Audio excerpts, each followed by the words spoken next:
Okay.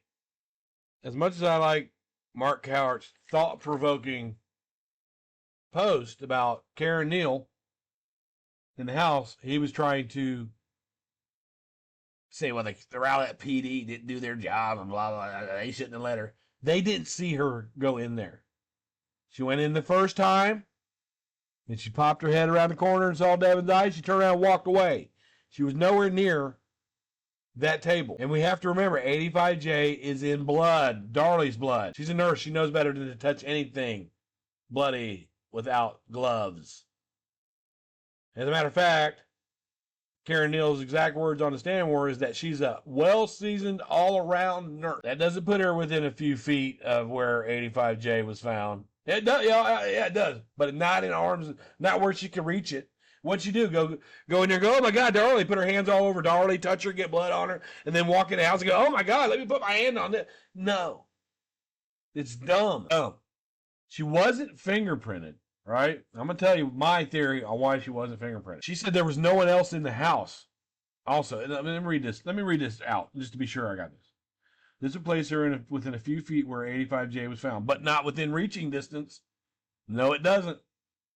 No, it doesn't. If she could only see Devin's eye, she was just on the corner, right, probably in front of the bathroom door that's right there. And that's, you can't reach it from there. I've been in the house. Argue with me. Now, if Neal's print matches 85J, it hurts Darlie's intruder claim, but it doesn't totally destroy it. But it tremendously helps her accusation that the police were not only incompetent, allowing her unescorted to... They didn't allow her unescorted. See, this is the thing that you don't get.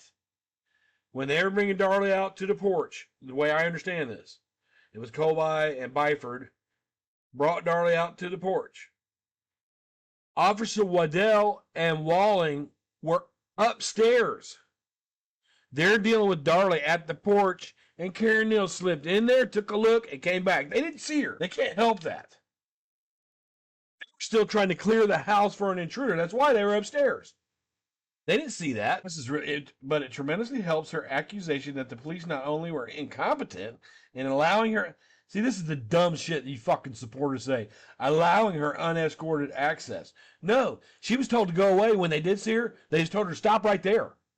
And then when she went to get the dog, and she went up the stairs, she was escorted. They didn't see her slip in there. They were busy looking for a fucking intruder that Darlie said was there. So I want you guys to understand that you're highlighting Mark Cowart's post about Karen Neal. Right? Which is fine. But he's a non-supporter. You hear me? He talks about baby butcher, killer, Darlie. So you'll take something from a non-supporter as if it's really something. Right? We discussed that for about a week in our group. And he kept on pushing it. Well, we know that Karen went in there unseen and unescorted. They didn't see her. They were busy at the time that she walked in there. They were focused on saving Darlie, right? On the porch, they were all focused on saving Darlie. And then that was when Walling and Waddell went upstairs. That's how they knew. That's how they knew the dog sniffed at somebody when the other detective came out. I think it was Jack Grant. They got snipped at. That's when they said, hey, can you take the dog and the baby? And they escorted her in. All right? They didn't know she was in there. Period. They probably didn't know she was in there until she said so on the stand. How are they supposed to know she was in there? You got to remember, too, again, Karen Neal said that when she went in there was no one else in the house. That's what she said. Well, she didn't know Walling and Waddell were upstairs. She didn't know that. They were still actively searching for an intruder. When they first were coming across the street, her and Terry and Dare were coming across the street, they said, stop, don't go any further. They all said, she's a nurse. And he said, okay, let her through, because the first thing in a crime scene is to get medical treatment. That's the first priority. So if he said, oh, you're a nurse? Okay, go on. The paramedics just got there. So like a lot of times when you're in public and somebody falls out or something, If there's a nurse or a doctor right there, they say, I'm a doctor, and they help. They want you to help. Fucking idiot, man. So I show you unknown DNA, and you're so easy to write that off. Why would someone else's public hair be near the couch? There's 18 unidentified fingerprints and a possible unknown boot print. No, you dumb bitch. The boot print was identified. Oh, what she says is, well, that's not the kind of shoes that paramedics wear. There's no fucking standard shoe for them to wear. Usually Doc Martens or the same shoes as the police wear. You go buy it. There's no stand. They could go in there in sneakers if they wanted to. An idiot, man. She really thinks there's something to them finding a pubic hair. It means nothing. Nothing.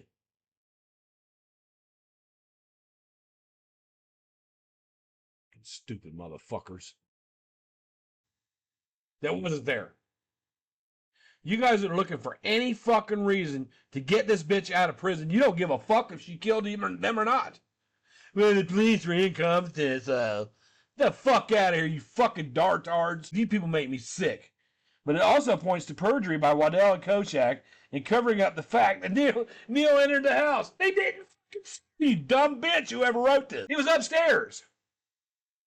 He wasn't looking at he wasn't guarding the fucking door. He wasn't worried about Darlie. She was being tended to by paramedics. He was upstairs doing his job. The affidavit of Pat Worthington does not prove that she was never fingerprinted.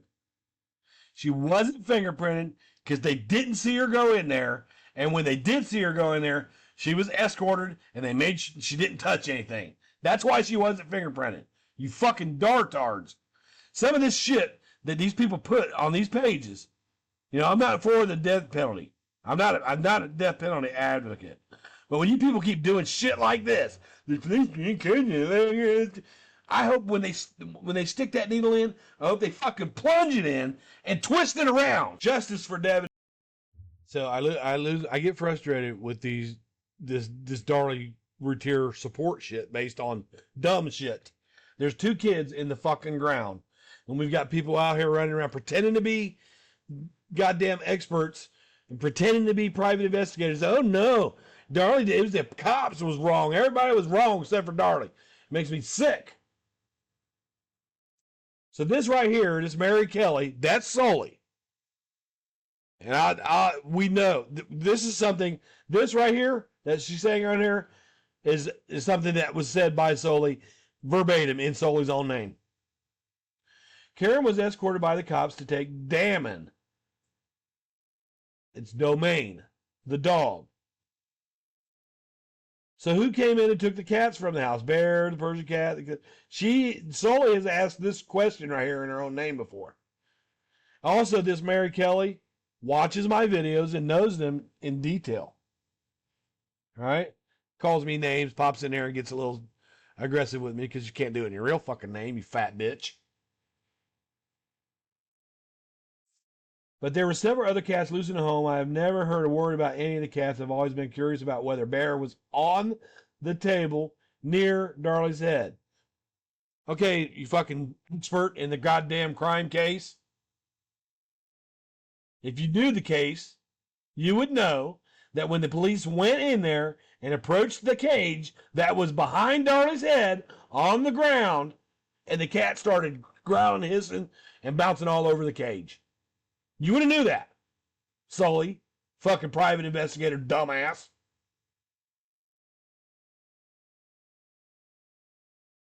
Don't you think it's outrageous that the cops let Darren go across the street to get cleaned up? Yep, this is how it is, right? They didn't say, hey, why don't you go over across the street and get cleaned up? He could have went upstairs and washed up. So you expect Waddell to walk in the house, right? Because he was the only one there when she went over to Karen's, I believe. Yeah, he was. Walling had just got there. So you expect Waddell that comes into the scene that sees Darren trying to save his kid's life, right? And he says there's a nurse across the street. Darlie's just standing there doing nothing. I think the best thing that they could have done is say, go get the nurse.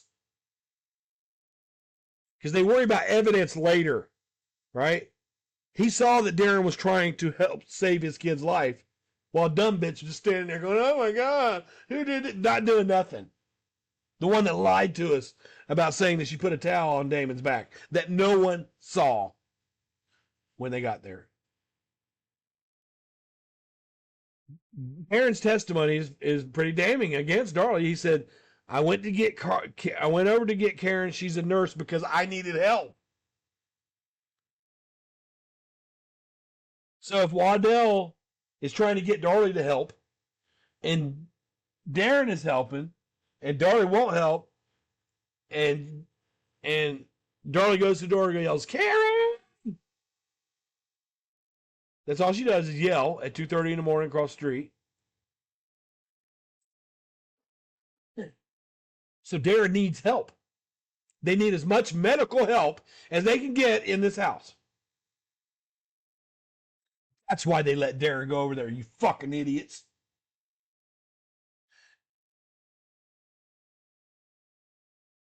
They ascertained the blood which covered Darren wasn't his. Then why would they let him leave the scene at all? Crazy level of incompetence. Well, what if Darren said, Waddell goes, get it to help, and she's not helping. And he sees that Darren's helping, he's trying to do the best. And he said, there's a nurse across the street. No. You stay right here, mister. There's valuable evidence in here. Fucking people are stupid. Stupid. Sully's bitch ass coming in here with this. This is Sully, you guys. This is Anna Sully, KTR, who works at Private Investigator on Facebook. The fake fraud bitch. That's her. That's Sully. And Damon Routier.